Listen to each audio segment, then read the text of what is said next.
My favorite interior feature on the Ascent has to be the Apple CarPlay and Android Auto, simply because you can take your phone, plug it right in, no matter what trim level you have. The rear view camera. So in the rear view mirror housing, you can actually see a camera image behind you.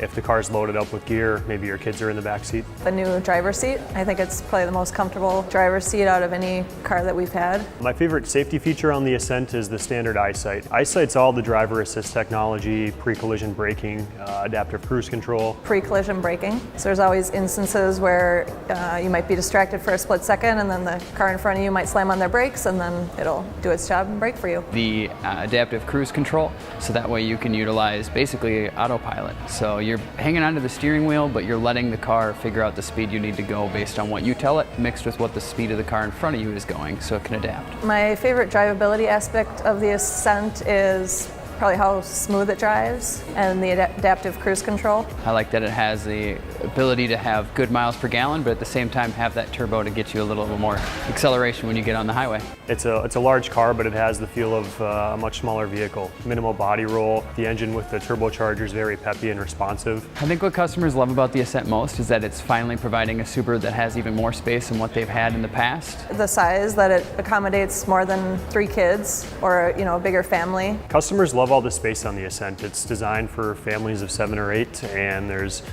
tons of seating, cup holders, USB ports, just a lot of options and room for families to grow.